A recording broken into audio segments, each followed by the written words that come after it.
¿Le ha pasado que desea leer un libro y la sinopsis o una reseña del mismo no le bastan para decidirse? A mí me pasa constantemente y por ello decidí comenzar este canal. En este canal no leo obras completas. Mi objetivo es que usted, como receptor, se haga una idea del estilo de escritura y de historia que se hace manifiesta en cada obra literaria que leo. Así, lo que pretendo es dejar sembrada una semilla y usted decide si se anima o no a leer la obra completa. Espero que disfrute este espacio y que le dé una luz para tomar la decisión de su próximo libro a leer. Hoy para ustedes, deseo leer fragmentos de El juego del ángel, la novela del escritor español Carlos Ruiz Zafón. Esta novela hace parte de la saga literaria El cementerio de los libros olvidados, compuesta por las siguientes novelas: La sombra del viento, de 2001, El juego del ángel, 2008, El prisionero del cielo, 2011 y El laberinto de los espíritus, de 2016. Espero la disfruten. En la turbulenta Barcelona de los años 20, un joven escritor obsesionado con un amor imposible recibe la oferta de un misterioso editor para escribir un libro como no ha existido nunca, a cambio de una fortuna y tal vez mucho más. Con un estilo deslumbrante e impecable, el autor de La sombra del viento nos transporta de nuevo a la Barcelona del cementerio de los libros olvidados para ofrecernos una gran aventura de intriga, romance y tragedia a través de un laberinto de traición y secretos donde el embrujo de los libros, la pasión y la amistad se conjugan en un relato magistral. Al igual que sus novelas anteriores, El juego del ángel de Zafón está ambientada en Barcelona y también revisita el misterioso cementerio. No se trata, sin embargo, ni de una secuela ni de una precuela, sino de una narrativa independiente que elabora un universo ficticio coherente y cada vez más complejo. En este poderoso y laberíntico thriller, David Martin es un escritor de ficción pulp que lucha por mantenerse a flote. Escondido en una inquietante mansión abandonada en el corazón de Barcelona, cuenta furiosamente historia tras historia, volviéndose cada vez más desesperado y frustrado. Por lo tanto, cuando un misterioso editor se acerca a él y le ofrece una oferta para un libro que parece demasiado buena para ser real, David aprovecha la oportunidad. Pero cuando comienza a trabajar y después de una visita al cementerio de los libros olvidados, se da cuenta de que existe una conexión entre su libro y las sombras que rodean su ruinosa casa y que el editor puede estar ocultando algunos secretos inquietantes. Una vez más, Ruiz Zafón nos lleva a una Barcelona gótica y oscura y crea una impresionante historia de intriga, romance y tragedia. La extraordinaria historia que sigue es muchas más cosas a la vez: misterio, historia, amor, thriller sobrenatural, drama histórico, romance gótico y meditación sobre la importancia primordial de las historias, de la narrativa misma. Como nos recuerda el autor a lo largo de esta novela, los libros tienen alma y reflejan el alma tanto de sus lectores como de sus escritores. El juego del ángel ilustra maravillosamente esta propuesta y ofrece una prueba más de que Carlos Ruiz Zafón es uno de los narradores más convincentes e impredecibles de la era moderna. Carlos Ruiz Zafón es uno de los autores más reconocidos de la literatura internacional de nuestros días y el escritor español más leído en todo el mundo después de Cervantes. Sus obras han sido traducidas a más de 50 idiomas. En 1993 se da a conocer con El príncipe de la niebla, que forma, con El paraíso de la medianoche y Las luces de septiembre, la trilogía de la niebla. En 1998 llega Marina. En 2001 publica La sombra del viento, la primera novela de la saga del cementerio de los libros olvidados, que incluye El juego del ángel, El prisionero del cielo y El laberinto de los espíritus. Un universo literario que se ha convertido en uno de los grandes fenómenos de las letras contemporáneas en los 5 continentes. Entremos en materia. Primer acto: La ciudad de los malditos.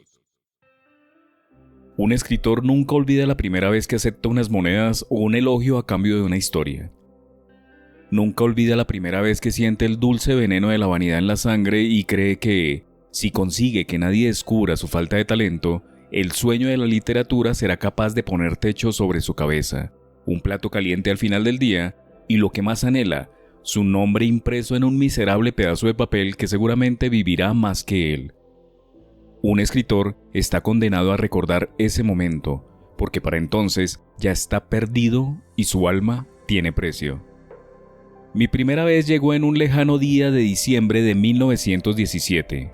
Tenía por entonces 17 años y trabajaba en La Voz de la Industria, un periódico venido a menos que languidecía en un cavernoso edificio que antaño había albergado una fábrica de ácido sulfúrico y cuyos muros aún resumaban aquel vapor corrosivo que carcomía el mobiliario, la ropa, el ánimo y hasta la suela de los zapatos. La sede del diario se alzaba tras el bosque de ángeles y cruces del cementerio del Pueblo Nuevo, y de lejos su silueta se confundía con la de los panteones recortados sobre un horizonte apuñalado de centenares de chimeneas y fábricas que tejían un perpetuo crepúsculo de escarlata y negro sobre Barcelona.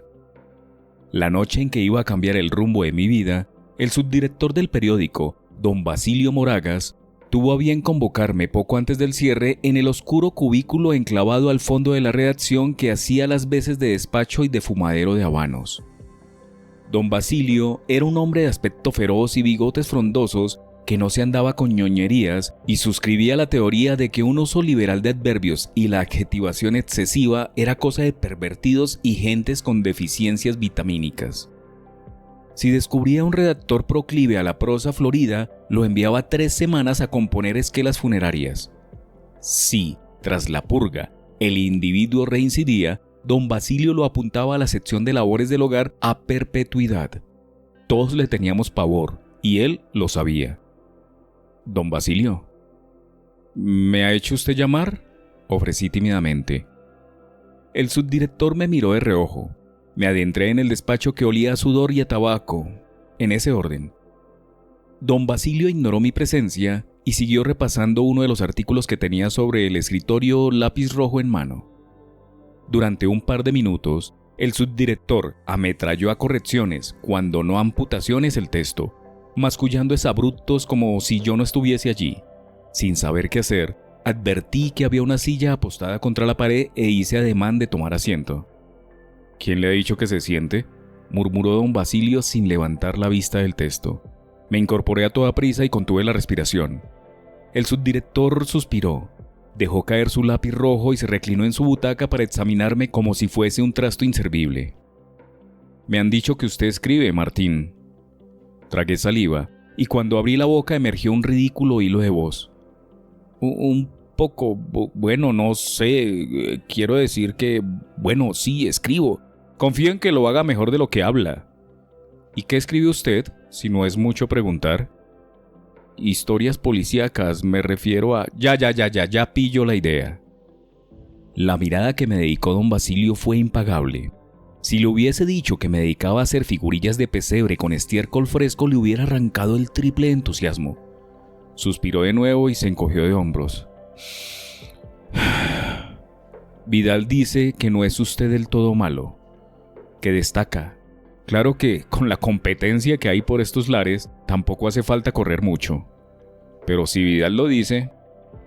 Pedro Vidal era la pluma estrella en La Voz de la Industria. Escribía una columna semanal de sucesos que constituía la única pieza que merecía leerse en todo el periódico. Y era el autor de una docena de novelas de intriga sobre gángster de Raval, el Distrito Quinto, un contubernio de alcoba con damas de la alta sociedad que habían alcanzado una modesta popularidad.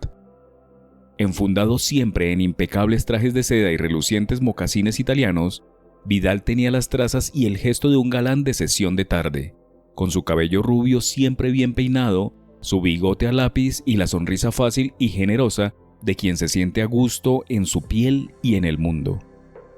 Procedía de una dinastía de indianos que había hecho fortuna en las Américas con el negocio del azúcar y que a su regreso habían hincado el diente en la suculenta tajada de la electrificación de la ciudad. Su padre, el patriarca del clan, era uno de los accionistas mayoritarios del periódico, y don Pedro utilizaba la redacción como patio de juego para matar el tedio de no haber trabajado por necesidad un solo día en toda su vida. Poco importaba que el diario perdiese dinero de la misma manera que los nuevos automóviles que empezaban a corretear por las calles de Barcelona perdían aceite, con abundancia de títulos nobiliarios la dinastía de los Vidal se dedicaba ahora a coleccionar en el ensanche bancos y solares del tamaño de pequeños principados. Pedro Vidal fue el primero a quien mostré los esbozos que escribía cuando apenas era un crío y trabajaba llevando cafés y cigarrillos por la redacción. Siempre tuvo tiempo para mí, para leer mis escritos y darme buenos consejos. Con el tiempo me convirtió en su ayudante y me permitió mecanografiar sus textos.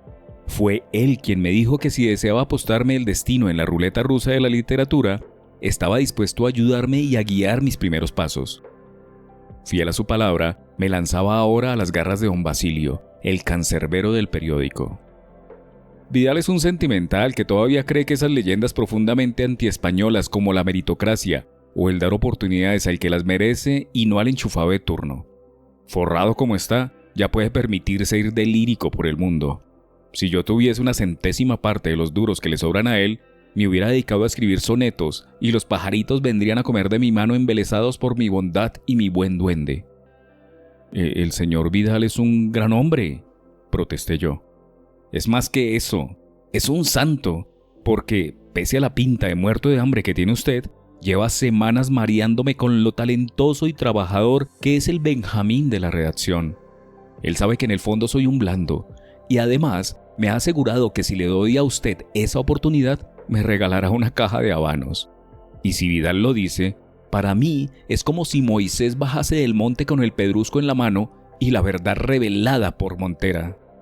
Así que, concluyendo, porque es Navidad y para que su amigo se calle de una puñetera vez, le ofrezco debutar como los héroes, contra viento y marea.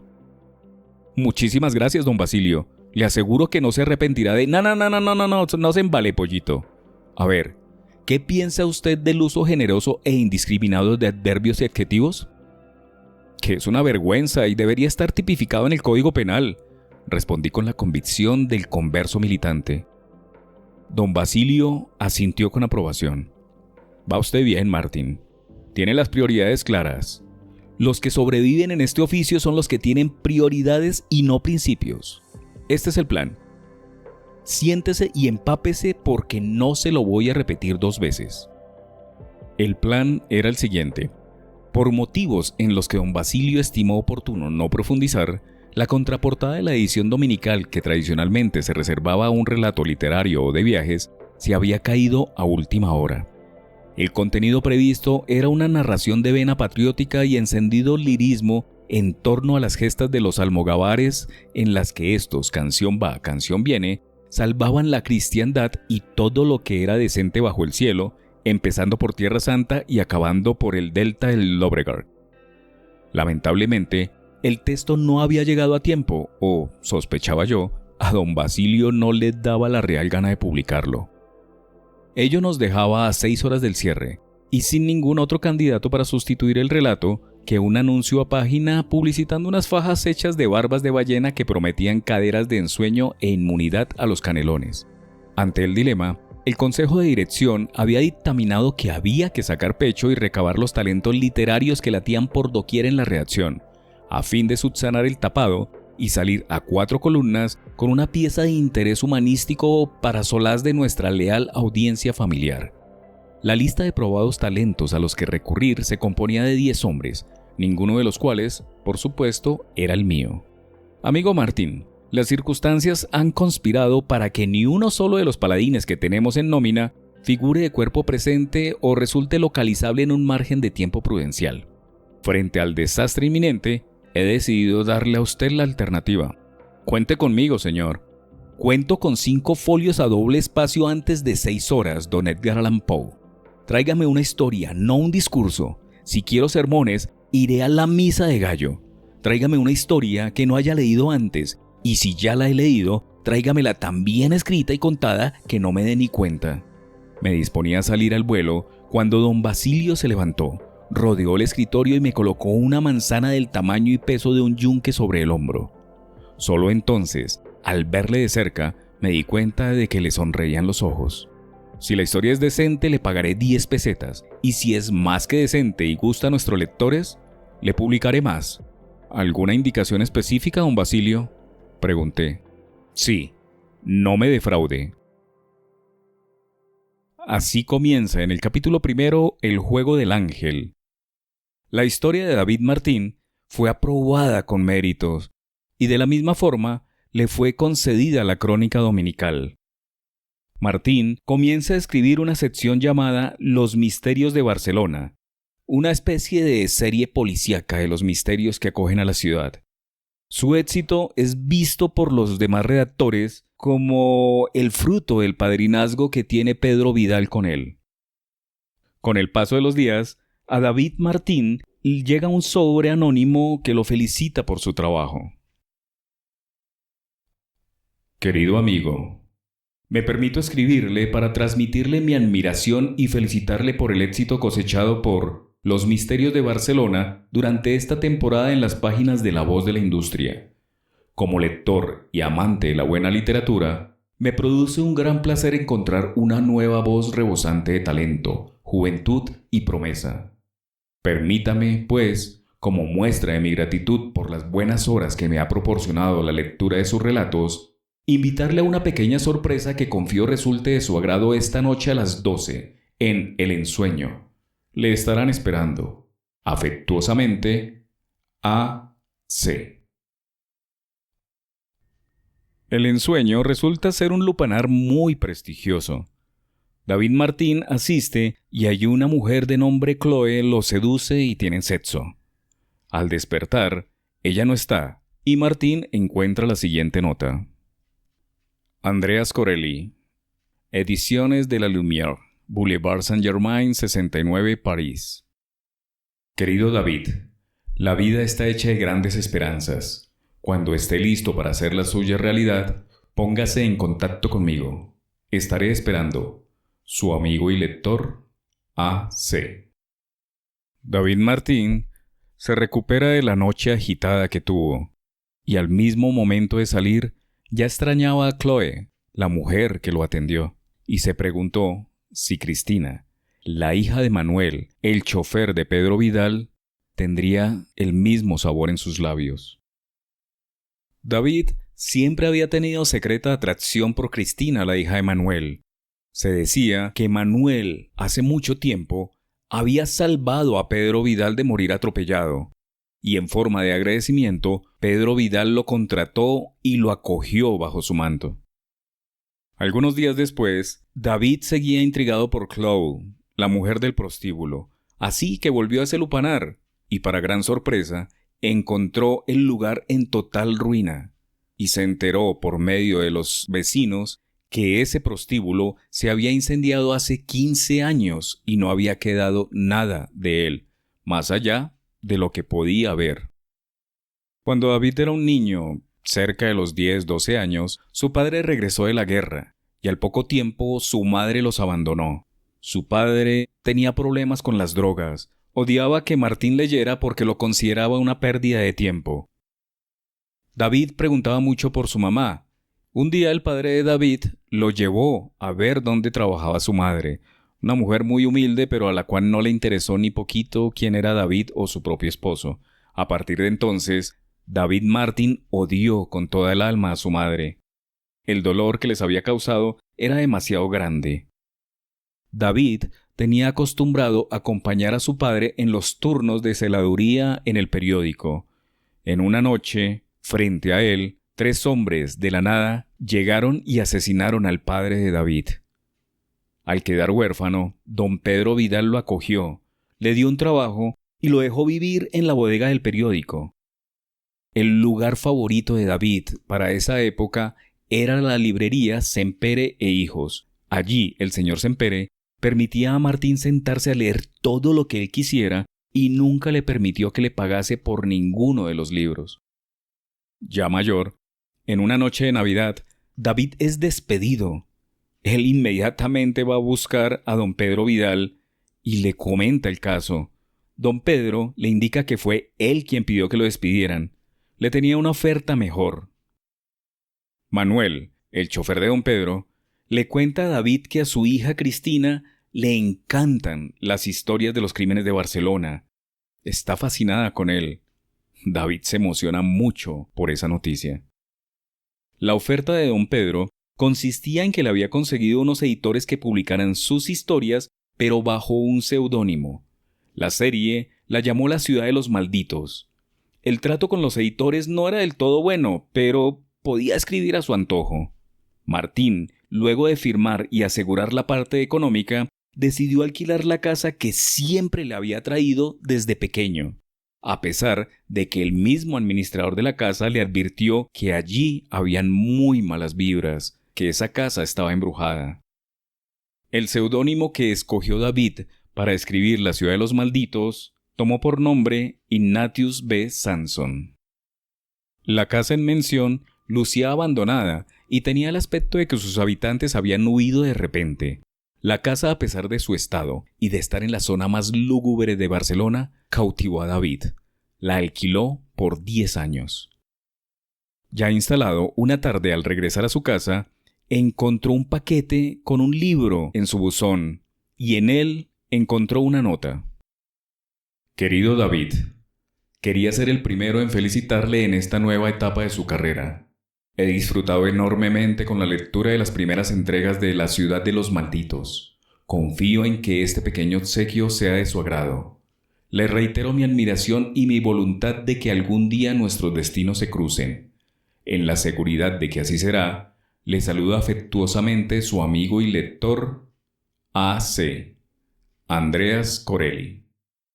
El obsequio que había encontrado en su buzón era el mismo ejemplar Grandes Esperanzas que el señor Sempere le había regalado de niño, pero que Martín había sido obligado por su padre a devolver inmediatamente. David llevó el libro a Sempere para verificar si era el mismo que él le había regalado en su infancia. El señor Sempere dio fe de ello. Allí David también encontró a Cristina, que prácticamente fungía como asistente personal de Pedro Vidal.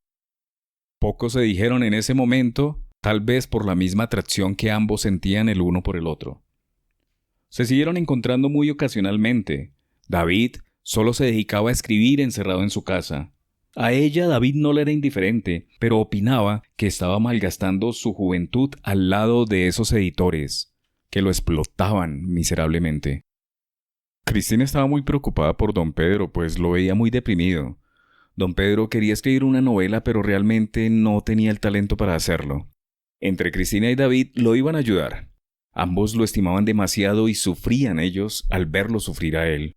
Entre los dos reescriben lo poco que había escrito Pedro Vidal. Durante estas reuniones afloraron sus sentimientos y en alguna ocasión un gélido beso surgió entre ellos. Pero finalmente decidieron seguir con la novela de don Pedro y olvidarse de lo que estaban sintiendo ellos mismos. David permanecía enclaustrado escribiendo todo el tiempo y cada vez tenía peor aspecto. Un día que salió a la calle simplemente se desvaneció y despertó en un hospital de caridad. A ese hospital llegó Andreas Corelli, el editor. Se presentó y ofreció hacerlo un escritor inmortal si trabajaba para él. Luego de algunos exámenes, a Martín le descubren un carcinoma en el cerebro y por ello eran sus episodios de insoportables dolores de cabeza. Le diagnosticaron alrededor de 18 meses de vida, por mucho. Martín quiso renunciar al contrato con sus editores y La ciudad de los malditos. Ellos, para no dejarlo ir en contrapropuesta, le propusieron que se tomara unos meses de descanso y escribiera la novela que tenía como proyecto personal. La publicarían y a su nombre. David aceptó. Trabajaría en su novela y en la de Vidal. Cristina estaría orgullosa de él. David Martín, después de un tiempo, finalmente termina su novela y la de don Pedro con ayuda de Cristina. El padre de Cristina murió y ella se encontraba muy triste, no quería regresar a casa de Vidal.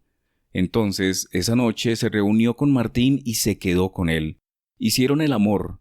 Eran conscientes de que sus vidas, por distintas razones, pertenecían a Vidal y no a ellos. David sabía que después de esa noche, la perdería para siempre. 9 semanas después se publican La casa de las cenizas, la novela de Pedro Vidal, un éxito rotundo. Obviamente, gran parte del éxito era por ser Vidal, por ser quien él era, por ser quien aparecía como autor, el acaudalado y dueño del periódico. Sus colegas se deshacían en elogios. Y la novela de Martín, Los pasos del cielo, recibiría los peores comentarios. Los editores de Martín le recomiendan que vuelva a escribir en La ciudad de los malditos. Martín, cansado, los manda a la mierda.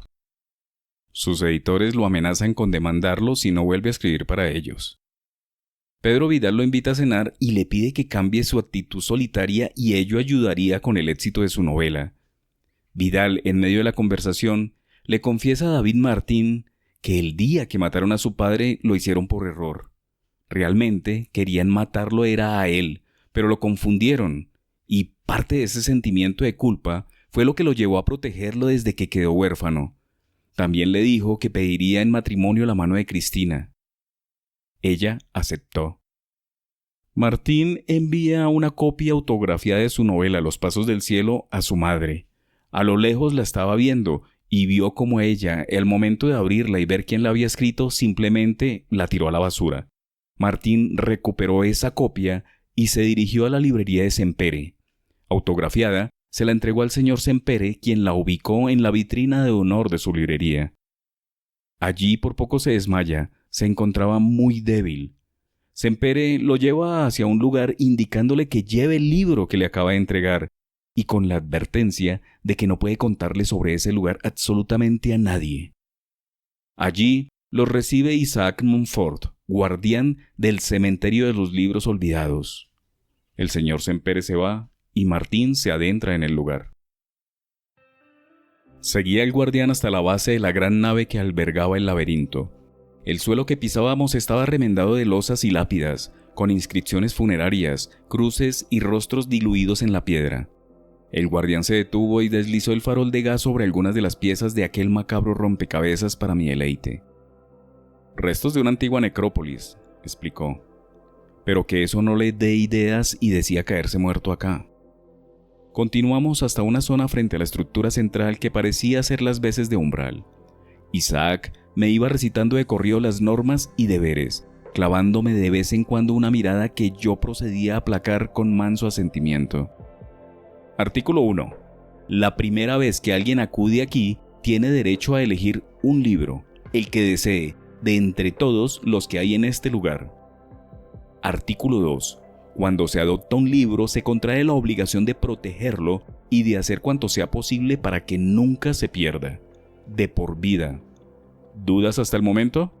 Alcé la mirada hacia la inmensidad del laberinto. ¿Cómo se elige un solo libro entre tantos? Isaac se encogió de hombros. Hay quien prefiere creer que es el libro el que lo escoge a él, el destino, por así decirlo.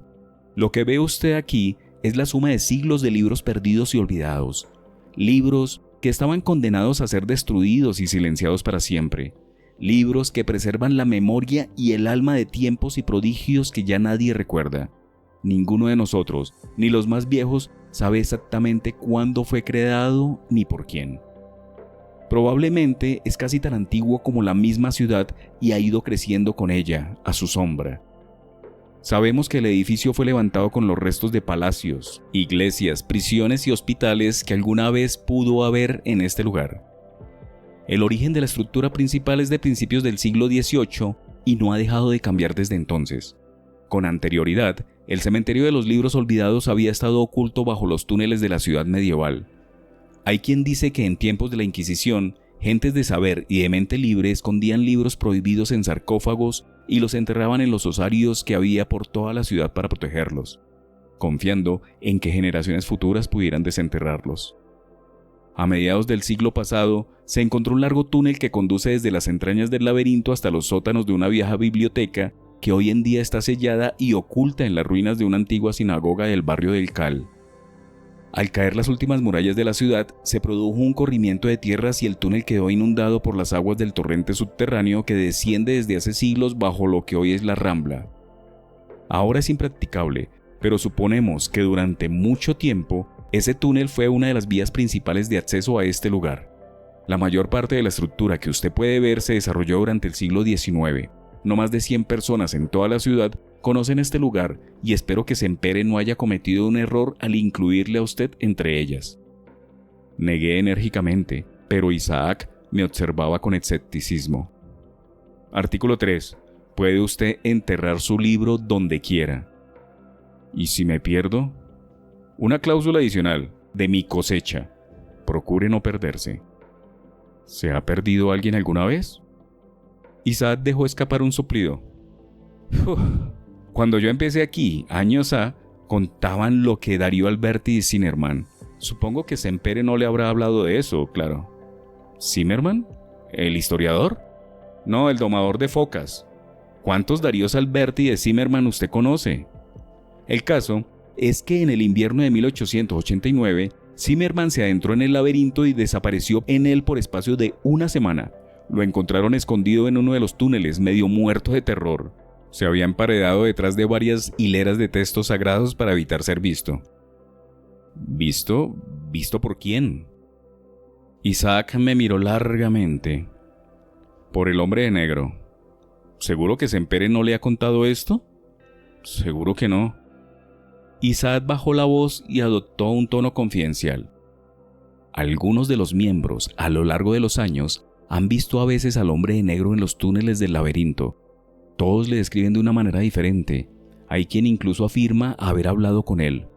Hubo un tiempo en que corrió el rumor de que el hombre de negro era el espíritu de un autor maldito a quien uno de los miembros traicionó tras llevarse de aquí uno de los libros y no mantener su promesa.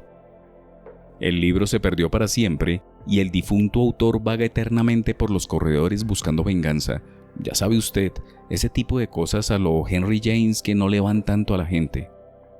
No me va a decir que usted se cree eso. Claro que no, yo tengo otra teoría, la de Zimmerman.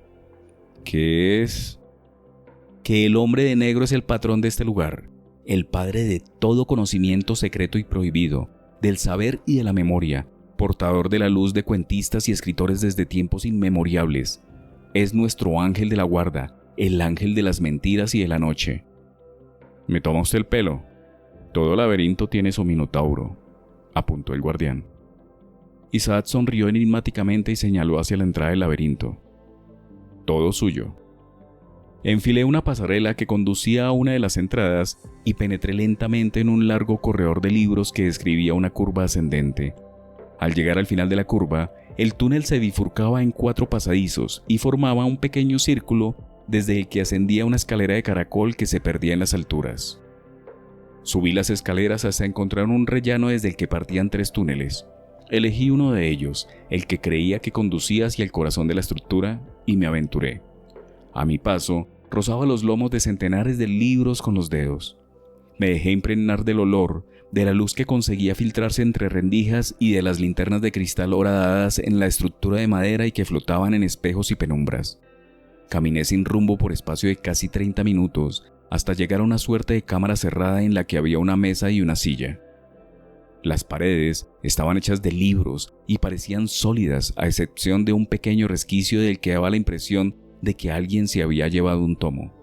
Decidí que aquel iba a ser el nuevo hogar de Los Pasos del Cielo. Contemplé la portada por última vez y releí el primer párrafo, imaginando el instante en que, si así lo quería la fortuna, y muchos años después de que yo estuviera muerto y olvidado, alguien recorrería aquel mismo camino y llegaría a aquella sala para encontrar un libro desconocido en el que había entregado todo cuanto tenía que ofrecer. Lo coloqué allí sintiendo que era yo el que se quedaba en el estante. Fue entonces cuando sentí la presencia a mi espalda y me volví para encontrar, mirándome fijamente, a los ojos, al hombre de negro. Al principio no reconocí mi propia mirada en el espejo, uno de los muchos que formaban una cadena de luz tenue a lo largo de los corredores del laberinto. Era mi rostro y mi piel los que veía en el reflejo, pero los ojos eran los de un extraño, turbios y oscuros, rebosantes de malicia. Aparté la mirada y sentí que la náusea me rondaba de nuevo. Me senté en la silla frente a la mesa y respiré profundamente. Imaginé que incluso al Dr. Trías le podría resultar divertida la idea de que al inquilino de mi cerebro, el crecimiento tumoral, como él gustaba llamarle, se le hubiese ocurrido darme la estocada de gracia en aquel lugar y concederme el honor de ser el primer ciudadano permanente del cementerio de los novelistas olvidados, enterrado en compañía de su última y lamentable obra, la que lo llevó a su tumba. Alguien me encontraría allí dentro de 10 meses o 10 años, o tal vez nunca, un gran final digno de la ciudad de los malditos. Creo que me salvó la risa amarga, que me despejó la cabeza y me devolvió la noción de dónde estaba y lo que había venido a hacer. Me iba a levantar de la silla cuando lo vi. Era un tono tosco, oscuro y sin título visible en el lomo. Estaba encima de una pila de 4 libros más en el extremo de la mesa. Lo tomé en las manos. Las cubiertas parecían estar encuadernadas en cuero o en algún tipo de piel curtida y oscurecida, más por el tacto que por un tinte. Las palabras del título, que habían sido grabadas con lo que supuse era algún tipo de marca a fuego en la tapa, estaban desdibujadas, pero en la 4ª página se podía leer el mismo título con claridad: Luz Aeterna, D.M. Supuse que las iniciales, que coincidían con las de mi nombre, correspondían al nombre del autor, pero no había ningún otro indicio en el libro que lo confirmara. Pasé varias páginas al vuelo y reconocí por lo menos 5 lenguas diferentes alternándose en el texto: castellano, alemán, latín, francés y hebreo. Leí un párrafo al azar que me hizo pensar en una oración que no recordaba en la liturgia tradicional, y me pregunté si aquel cuaderno sería una suerte de misal o compendio de plegarias. El texto estaba punteado con numerales y estrofas con entradas subrayadas que parecían indicar episodios o divisiones temáticas. Cuanto más lo examinaba, más me daba cuenta de que a lo que me recordaba era a los evangelios y catecismos de mis días de escolar. Hubiera podido salir de allí, escoger cualquier otro tomo entre cientos de miles y abandonar aquel lugar para no volver nunca jamás. Casi creí que lo había hecho hasta que me di cuenta de que recorría de vuelta los túneles y corredores del laberinto con el libro en la mano, como si fuese un parásito que se me hubiese pegado en la piel. Por un instante, me cruzó por la cabeza la noción de que el libro tenía más ganas de salir de aquel lugar que yo, y que, de algún modo, guiaba mis pasos. Tras dar algunos rodeos y pasar frente al mismo ejemplar del 4º tomo de las obras completas de Le Fanu un par de veces, me encontré sin saber cómo frente a la escalinata que descendía en espiral, y de allí atiné a encontrar el camino que conducía a la salida del laberinto. Había supuesto que Isaac estaría esperándome en el umbral, pero no había señal de su presencia, aunque tuve la certeza de que alguien me observaba desde la oscuridad. La gran bóveda del cementerio de los libros olvidados estaba sumida en un profundo silencio. «¡Isaac!», llamé.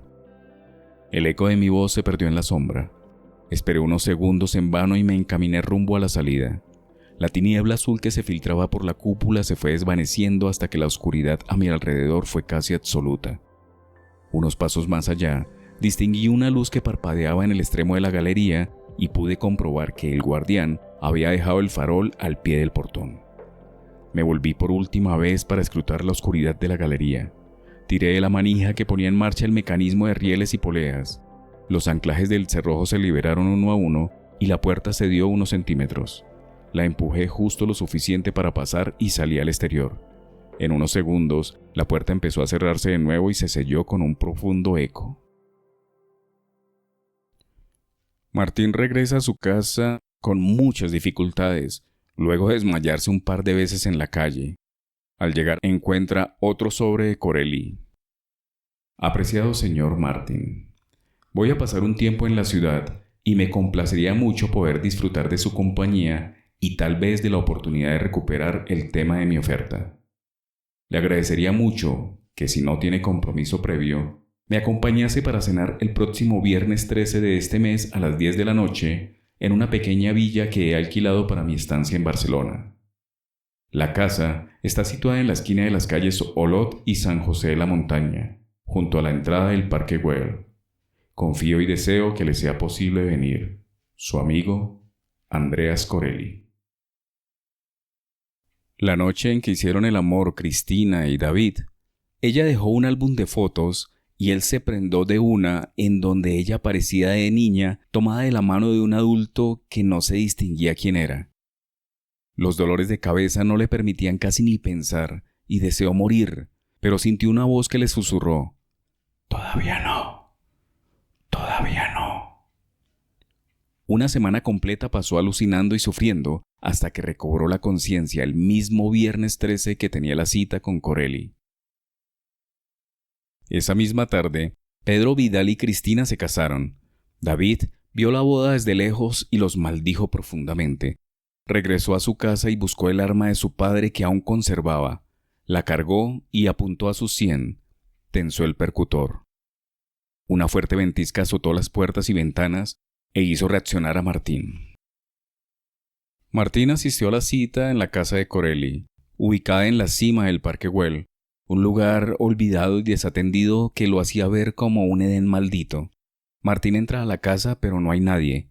Comienza a recorrerla. Se adentra a un corredor lleno de retratos de diferentes personas, todas con una sombra de tristeza que helaba la sangre.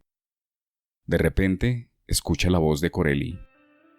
¿Le interesa la fotografía, amigo Martín?, dijo la voz a mi lado. Me volví sobresaltado.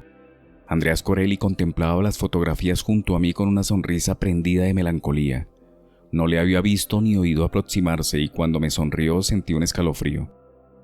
Creía que no vendría. Yo también. Entonces, permítame que le invite una copa de vino para brindar por nuestros errores. Le seguí hasta una gran sala con amplios ventanales orientados hacia la ciudad.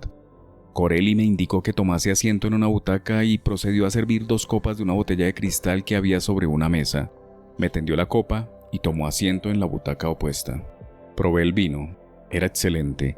Lo apuré casi de un sorbo y pronto sentí que la calidez que me descendía por la garganta me templaba los nervios. Corelli olfateaba su copa y me observaba con una sonrisa serena y amigable. «Tenía usted razón», dije. «Suelo tenerla», replicó Corelli. «Es un hábito que raramente me proporciona alguna satisfacción. A veces pienso que pocas cosas me agradan más que tener la certeza de haberme equivocado». «Eso tiene fácil arreglo. Pregúnteme a mí. Yo siempre me equivoco». «No, no se equivoca. Me parece que ve usted las cosas casi tan claras como yo y que eso tampoco le reporta satisfacción alguna». Escuchándole, se me ocurrió que en aquel instante, lo único que me podía proporcionar alguna satisfacción era prenderle fuego al mundo entero y arder con él. Corelli, como si hubiese leído mi pensamiento, sonrió enseñando los dientes y asintió. «Yo puedo ayudarle, amigo mío». Me sorprendí a mí mismo esquivando su mirada y concentrándome en aquel pequeño broche con un ángel de plata en su solapa. «Bonito broche», dije señalándolo. «Recuerdo de familia», respondió Corelli. Me pareció que ya habíamos intercambiado suficientes gentilezas y trivialidades para toda la velada. «Señor Corelli, ¿qué estoy haciendo aquí?». Los ojos de Corelli brillaban con el mismo color del vino que se mecía lentamente en su copa. «Es muy sencillo. Está usted aquí porque por fin ha entendido que este es su lugar. Está usted aquí porque hace un año le hice una oferta. Una oferta que en aquel momento no estaba usted preparado para aceptar, pero que no ha olvidado. Y yo estoy aquí porque sigo pensando que usted es la persona que busco y por eso he preferido esperar 12 meses antes de pasar de largo». «Una oferta que usted nunca llegó a detallar», recordé. «De hecho, lo único que le di fueron los detalles. 100.000 francos por trabajar un año entero para usted escribiendo un libro». «Exactamente. Muchos pensarían que eso era lo esencial, pero no usted por lo que veo». Me dijo que cuando me explicase qué clase de libro quería que escribiese para usted, lo haría incluso si no me pagaba. Corelli asintió. «Tiene usted buena memoria». «Tengo una memoria excelente, señor Corelli, tanto que no recuerdo haber visto, leído u oído hablar de ningún libro editado por usted». ¿Duda de mi solvencia? Negué intentando disimular el anhelo y la codicia que me corroían por dentro. Cuanto más desinterés mostraba, más tentado por las promesas del editor me sentía. «Simplemente me intrigan sus motivos», apunté. «Como debe ser. En cualquier caso, le recuerdo que tengo un contrato en exclusiva con Barrido y Escobillas por 5 años más. El otro día recibí una visita muy ilustrativa de su parte en compañía de un abogado con aspecto expeditivo. Pero supongo que tanto da, porque un lustro es demasiado tiempo, y si algo tengo claro es que lo que menos tengo es tiempo. No se preocupe por los abogados. Los míos tienen un aspecto infinitamente más expeditivo que los de ese par de pústulas y nunca pierden un caso. Deje los detalles legales y la litigación a mi cuenta». Por el modo en que sonrió al pronunciar aquellas palabras, Pensé que más me valía no tener nunca una entrevista con los consejeros legales de Editions de la Lumière. Le creo. Supongo que eso deja entonces la cuestión de cuáles son los otros detalles de su oferta, los esenciales. No hay un modo sencillo de decir esto, así que lo mejor será que le hable sin ambages. Por favor. Corelli se inclinó hacia adelante y me clavó los ojos. Martín, quiero que cree una religión para mí. Al principio pensé que no le había oído bien. ¿Cómo dice? Corelli me sostuvo aquella mirada con sus ojos sin fondo. He dicho que quiero que cree una religión para mí. Le contemplé durante un largo instante, mudo. Me está tomando el pelo. Corelli negó, saboreando su vino con deleite. Quiero que reúna todo su talento y que se dedique en cuerpo y alma durante un año a trabajar en la historia más grande que haya usted creado, una religión. No pude más que echarme a reír. ¿Está usted completamente loco? ¿Esa es su oferta? ¿Ese es el libro que quiere que le escriba? Corelli asintió serenamente. Se ha equivocado de escritor. Yo no sé nada de religión. No se preocupe por eso. Yo sí. Lo que busco no es un teólogo, busco un narrador. ¿Sabe usted lo que es una religión, amigo Martín? A duras penas recuerdo el Padre Nuestro. Una oración preciosa y bien trabajada. Poesía aparte. Una religión viene a ser un código moral que se expresa mediante leyendas, mitos o cualquier tipo de artefacto literario a fin de establecer un sistema de creencias, valores y normas con los que regular una cultura o una sociedad. Amén, repliqué. Como en literatura o en cualquier acto de comunicación, lo que le confiere efectividad es la forma y no el contenido, continuó Corelli. ¿Me está usted diciendo que una doctrina viene a ser un cuento? Todo es un cuento, Martín. Lo que creemos, lo que conocemos, lo que recordamos e incluso lo que soñamos. Todo es un cuento, una narración, una secuencia de sucesos y personajes que comunican un contenido emocional. Un acto de fe es un acto de aceptación de una historia que se nos cuenta. Solo aceptamos como verdadero aquello que puede ser narrado.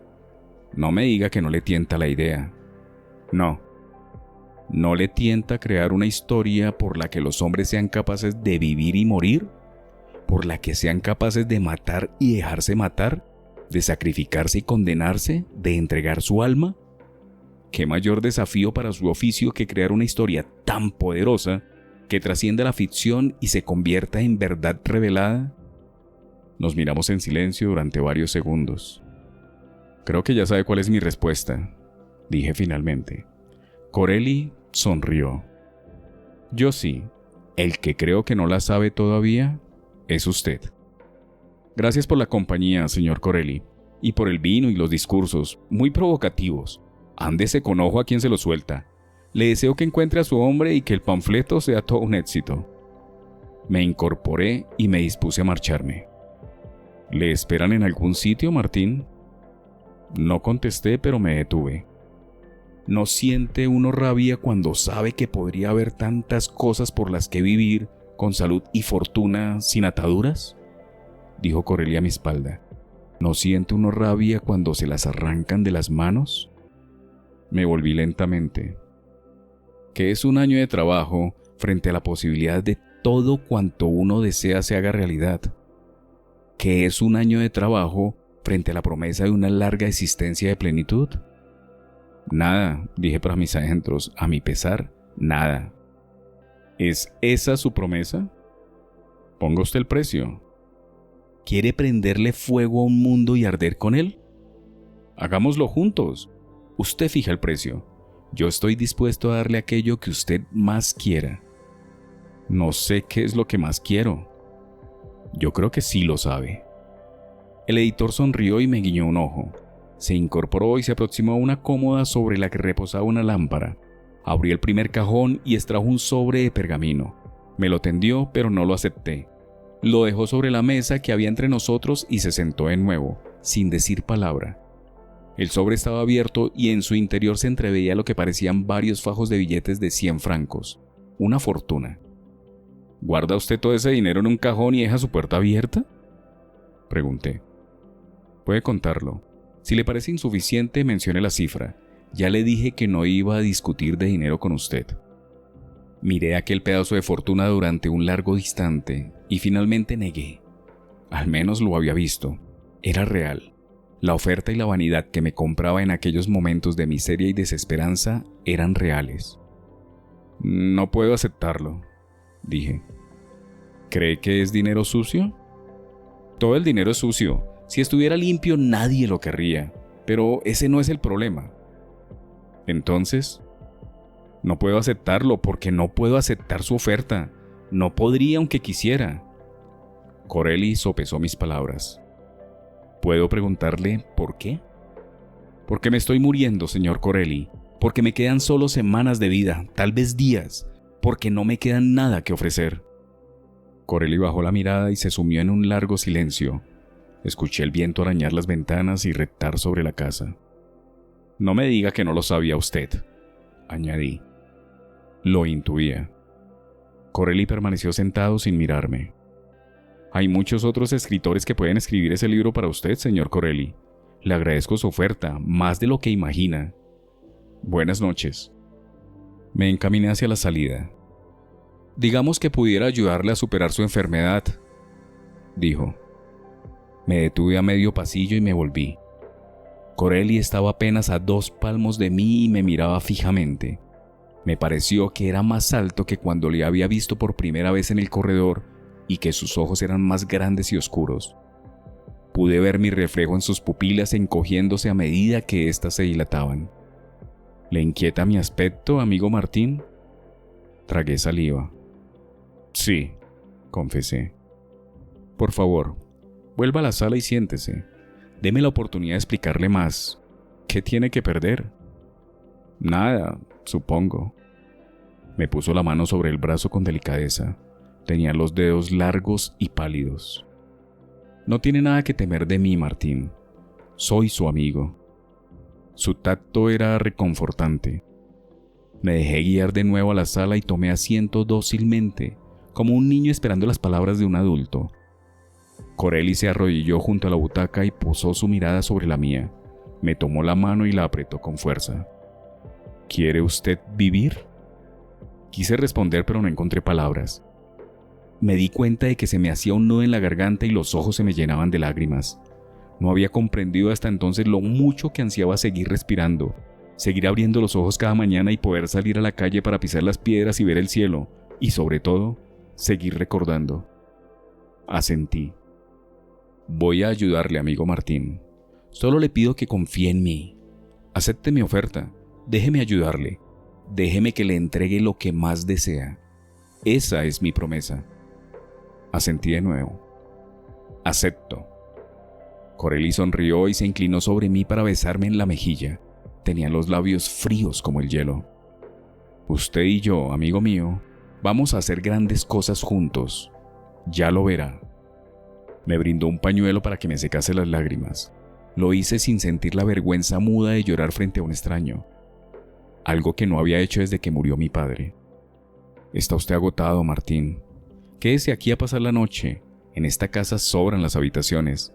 Le aseguro que mañana se encontrará mejor y verá las cosas con más claridad.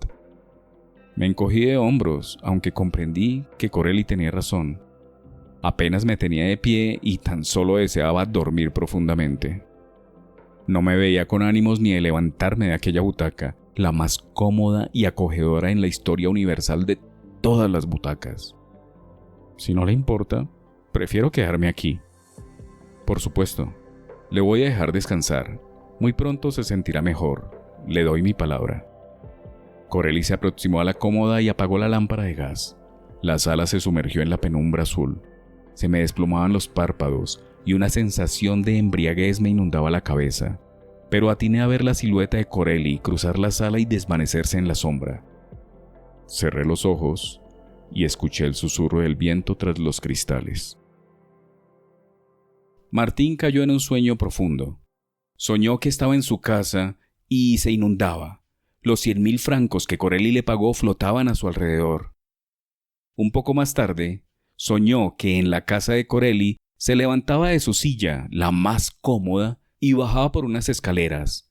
Entraba a una sala de cirugía, se acostaba en la camilla y lo preparaban para una operación. De su cabeza le sacaron una araña negra. Eso fue lo que él sintió. Se sintió muy cansado. Martín durmió hasta el mediodía y cuando despertó ya no sentía dolor alguno. Buscó a Corelli para despedirse, pero no lo encontró por ningún lado. Volvió a su casa feliz, sin dolor y con el dinero. Por primera vez sentía que el mundo le sonreía. Con estas palabras termina la primera parte, el primer acto, La ciudad de los malditos. En nuestra próxima entrega, el segundo acto, Luz Aeterna. Nos escuchamos a la próxima. Espero haya disfrutado esta lectura. En este canal puede encontrar muchos más fragmentos de diversas obras literarias. Puede escucharme en YouTube o en su plataforma de podcast favorita en mi canal Fragmentos, Lecturas para Escuchar. Mi nombre es Jimmy Alberto y es mi placer leer para usted. Nos escuchamos en la próxima.